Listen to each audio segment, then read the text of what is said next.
So let's say another definition for a determinant. Determinant को हम लोग कोफैक्टर्स की मदद से कैसे फाइंड आउट कर सकते हैं उसके बारे में हम लोग देखते हैं, ठीक है।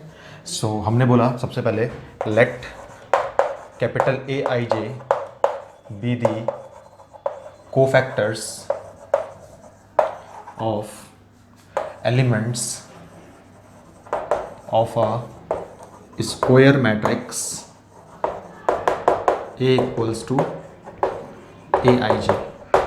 अगर हमारा capital A I J represent कर रहा है कोफैक्टर्स ऑफ एक square matrix A equals to A I J को, देन हम लोग बोल सकते हैं डिटर्मिनेंट ऑफ ए निकल सकता है इस डेफिनेशन से। किससे? फटाफट देखिए, सम ऑफ द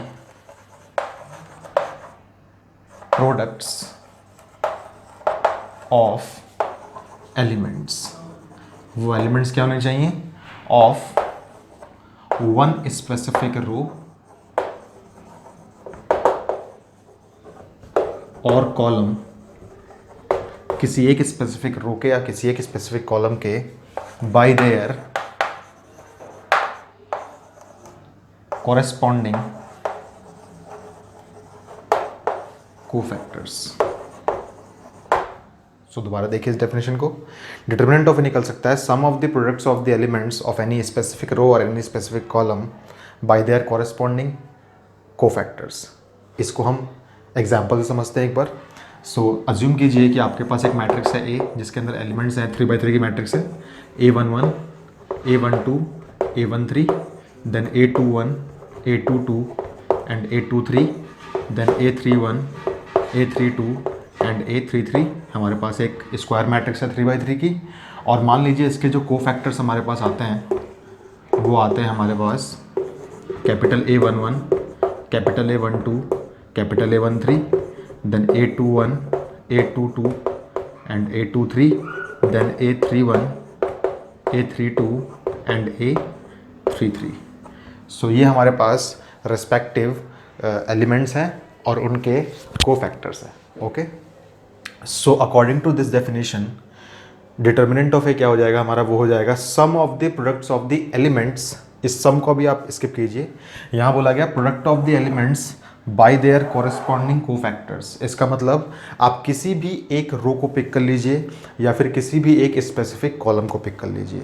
सो मैं आपको एक बार एग्जांपल दिखाता हूँ। अगर आपने रो वन के एलिमेंट्स को पिक किया है देन आपको मल्टीप्लाई करने पड़ेंगे रो वन के एलिमेंट्स को कॉरेस्पॉन्डिंगली रो वन के कोफैक्टर्स से और सबका सम निकालना पड़ेगा। सो हम कह सकते हैं यहाँ पे डिटर्मिनेंट इक्वल टू क्या हो जाएगा? अगर हमने रो वन को पिक किया है तो वो हो जाएगा element number A11 multiplied by cofactor A11 plus element number A12 multiplied by cofactor of A12, then element number A13 multiplied by cofactor of A13। दोबारा डेफिनेशन को देखिए एक बार, सम को स्पेसिफिकली छोड़ दीजिए। Product of the elements with their corresponding cofactors, product of the elements with their corresponding cofactors का सम अगर हम निकाल लें तो हमें डिटरमिनेंट मिल जाता है। ये हमने किया रो वन के एलिमेंट्स के साथ। ऐसे ही आप लोग रो टू के एलिमेंट के साथ भी कर सकते हैं। जैसे इसी का आंसर डिटरमिनेंट हमारा ये भी हो सकता है, अगर हमने रो टू को पिक किया तो हमारे पास आएगा A12 इंटू A12 नहीं है यहाँ पे, A21 एंड इंटू में A21, देन A22 इंटू में A22 प्लस A23 इंटू में A23। ये हमारा डिटरमिनेंट निकल जाएगा इससे by using the elements of row two and the cofactors of row two. इस तरीके से हम डिटरमिनेंट इक्वल टू बोल सकते हैं। अगर हमने रो 3 पिक कर ली तो A31 multiplied by A31 plus A32 multiplied by A32 plus A33 multiplied by A33। सो यहाँ पे हमने डिटरमिनेंट फाइंड आउट कर लिया। कैसे? जब हमने रो 3 के एलिमेंट्स को पिक किया और कॉरेस्पॉन्डिंगली मल्टीप्लाई किया कोफैक्टर्स ऑफ रो 3 और सबका सम कर दिया। इसी के हिसाब से अगर आप कॉलम्स को पिक करते हैं तो भी आप लोग डिटरमिनेंट आराम से निकाल सकते हैं। मान लीजिए हमने यहाँ पे कॉलम 1 पिक किया तो ये डिटरमिनेंट इक्वल टू हो सकता है हमारे पास A11 into A11 plus A21 into A21 plus A31 into A31। And इसी के हिसाब से आप चाहे तो कॉलम 2 पिक कर सकते हैं, चाहे तो कॉलम 3 पिक कर सकते हैं। सो डिटर्मिनेंट की डेफिनेशन हमारे पास एक और क्या आती है, सम of the products of the elements of any specific row और any specific column by their corresponding cofactors is also used for calculating determinants. Okay, so इस चीज़ को आप लोग प्लीज़ नोट डाउन कर लीजिए, ये डेफिनेशन बहुत काम की है, 1 मार्क के सवाल इसमें से आ सकते हैं हमारे पास।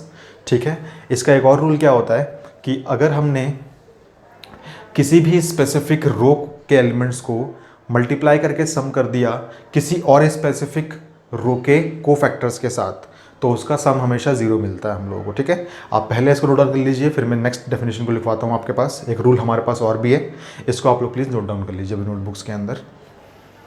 सो एक और रूल हमारे पास क्या है, if elements of any specific row और column are multiplied with elements of any specific cofactors of row या फिर any specific cofactors of any column, then their sum is 0।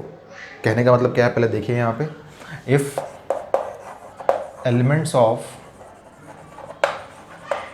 अ रो और कॉलम are multiplied with